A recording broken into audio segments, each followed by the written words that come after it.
I'm riding high from that Week 9 victory, so let's talk Broncos. What do you want to do? I don't know. What do you want to do? I know. Let's talk Broncos. What's up, Broncos country? Welcome into the post-game edition, Week 9 victory, Denver Broncos over the Houston Texans. But before we jump in, like this video, subscribe to the channel so we can continue to broaden our horizons and reach more members of Broncos country. Now, as I go into that Week 9 victory over the Houston Texans, I just want to touch on a few points, and then we'll break down a few more things in videos in the future, tomorrow and the next day, before we do a pregame edition of the Thursday night matchup between the Raiders and the Denver Broncos. Now, a couple things I saw. Defense played absolutely stellar. We got to the quarterback 4 times. In my pregame video, I said 5 times. That was taking into consideration that CJ Stroud holds on to the ball a little bit more. Plus, I was hoping for maybe a multi-sack game from Nick Bonito. He didn't even get to the quarterback this game, kind of dampening the defensive player of the year talk. Not from me. I think that every defensive player of the year has a game or two, or maybe they don't have the stats to show for the argument. But in reality, he brought pressure on CJ Stroud and to Davis Mills all game long. So just because it didn't show up in the stat book doesn't mean his impact wasn't felt. And as a matter of fact, he had Davis Mills wrapped up and could have had a sack, a huge sack. Davis Mills, just a big-bodied individual, spun out of it and made a dime of a throw, and ended up still being 4th down. Didn't convert to 3rd down, but Nick Bonito's impact was definitely felt, and the whole defense played, like I said, lights out, getting to the quarterback, pressure, and pressure burst pipes. We know that, especially as Denver Broncos fans, how we get to the quarterback. We know that just getting to the quarterback disrupts the whole offense. If they're not getting more than 2 seconds to drop back and scan the field, then more than likely we're gonna get our defense off the field, 3 and out, or make those stops like we did today. We were playing the run well. Someone that was definitely got my attention, I'm sure got your attention, was Talanoa Hufanga. He was all over the field. I'm surprised he didn't lead the team in tackles, because he was all over the place. He had 2 interceptions, or potential interceptions, that I wish that he reeled in. It would have changed the feeling of anxiousness, or just the intensity that ended up being the game-winning field goal. We might have been able to lock it up a little bit sooner and kind of coast into the victory. Either way, we're getting known for being cardiac kids, the mile high magic, whatever you want to call it. So we'll take it. 18-15 victory. Another thing I saw was when I watched the original video, when I watched the game in live time, I felt like Sean Payton was getting a little cute with his play calls, going to a lot of screens and the jet sweep to Troy Franklin. And I was just getting frustrated by the swing routes, and it was like, why? We're getting open wide receivers, or even Evan Ingram downfield, and we're still going to these swing routes and screen passes. But in reality, when I rewatched it was probably for the best, because even though we were getting those vertical shots, Bo wasn't hitting them. So that's another thing I noticed. So I'll jump into that in a second. But also, we lacked rhythm. We'd get a 8-9 yard run by JK, a nice little catch and run by RJ Harvey, and then lack any sort of rhythm from that point on.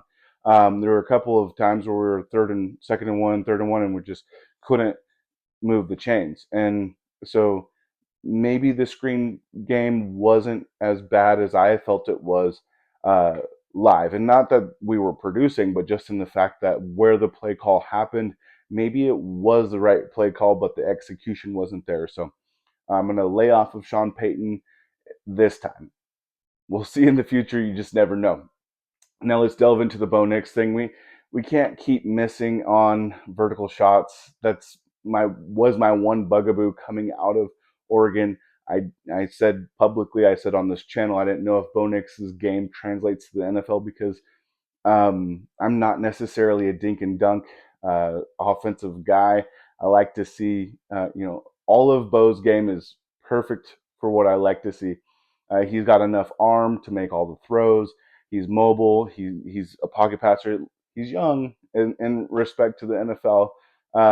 He gets a little bit of happy feet, and his throwing motion might be that of like a second year player in the NFL. But the reason why I primarily said that I didn't know if his game translates to the NFL is the vertical shot, and I think that he can throw it. I just don't know if the execution is happening. And we saw today, Cortland Sutton was going deep, had beat his man. I think the Texans were playing cover two, and typically you do want to hit that in between the safety and over the cornerback on that play, but even in that case, Bo left it short and was intercepted. Nothing that Cortland could do on that. And in reality, Cortland probably had the safety beat over the top, and if you hit that vertical, um, then we're probably talking uh, 60 yards, if not a touchdown. So that was frustrating. The Evan Ingram one, which on the very following play, which is ironic that I'm criticizing Bo for his vertical shots when the two touchdown throws were both vertical shots. So um, that is ironic, like I said. But in reality, when you've got enough vertical shots to score 40 points, and a lot of them are open, and you hit on two of them, that kind of changes the dynamic of how I look at it. And we had Evan Ingram, we had Cortland early that ended up in an interception, and then Bo could have thrown two interceptions. Luckily, Pat Bryant. It seemed to me Pat Bryant knocked away another potential interception. So, I mean, I want to talk, AFC West, which it was a huge day for the Denver Broncos within the AFC West. The Chargers barely, staved off the Tennessee Titans, but they had a big injury, and we don't celebrate injuries here over here at Bronco Talk. But the reality of the situation is Joe Alt going down today could have lasting impact on what the division looks like going forward. In addition to that, we won, and then the Raiders and Chiefs both lost. Raiders at home, Chiefs on the road to Buffalo, which seems to be a common theme.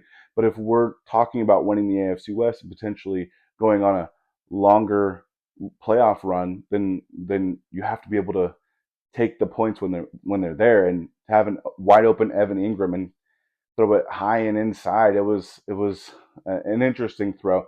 I think it was a result of most of the game Bo having happy feet. So I think what needs to come along the rest of the season is a little bit more consistency from Bo with his feet, which will allow his vertical shot to connect more, and we're able to execute that. But if we're able to hit those vertical shots, Bo's able to be more controlled and use his legs a little bit more. He was kind of lacking in that today, and then was able to get out and run for a huge gain that ended up being what we needed to go over the top and get into field goal range. So um, if Bo just kind of settles down and Sean Payton kind of takes advantage of what the defense has given him, I think that we'll be able to talk more of a deep postseason run. But I'm just looking for those two things, because if it comes down to it, and even if we're at home playing Kansas City or Buffalo, or you know uh, who knows out of the AFC North who will come out of the AFC North. But if we're playing the Colts on the road, or if we're fortunate enough to be able to host the Colts, I mean, Daniel Jones is playing pretty good football. They've got the best running back in the league. You have to be able to go shot for shot on offense and allow your defense to rest in those playoff games. So I know I'm getting a little bit long winded with this, but that's that's a huge part of what I saw today was Bo Nix and Sean Payton not being able to get rhythm on offense, and then Bo not being able to execute the vertical shot. There was a couple that hung in the air and just made you hold your breath, and very thankful for Houston not getting 2 or 3 interceptions today. But like I said, last thing I want to touch on is huge day for the AFC West for the Denver Broncos. We had a huge victory on the road without the reigning Defensive Player of the Year. So just getting through this stretch where it looks like it might be 3 games that we're missing Pat Surtain. potentially more, and I'll dive into that a little bit more tomorrow. But 3 games is what I'm thinking, maybe even 2 if you know he's just bionic man and is able to get back before the Chiefs game. But without Patrick Surtain going against a formidable offense in Houston, who have a top-ranked defense, to come out of that with a victory and know that the Chargers sustained an injury of their own, and the Chiefs going down against Buffalo and then them getting a bye. If we're able to take care of business like I know we can on Thursday, and take care of business with a mini bye of our own on the following week against the Chiefs, then that sets things up for us to be talking more AFC West crown, deep playoff run. But Bo Nix has to fix his happy feet on a more consistent basis and hit on those vertical shots. And then obviously the Raiders, we should be able to handle business on Thursday, but it's still nice to watch them lose at home and then have to go on the road on a short week and visit Denver, where we bring the noise. And I think Broncos country will bring the noise Thursday night for the Raiders Broncos matchup, and I can't wait for that. But still riding high off this Week 9 victory, 6 straight wins, 7-2. Man, it feels good. Thank you, Broncos country, for tuning in to the post-game edition of Week 9 with Bronco Talk.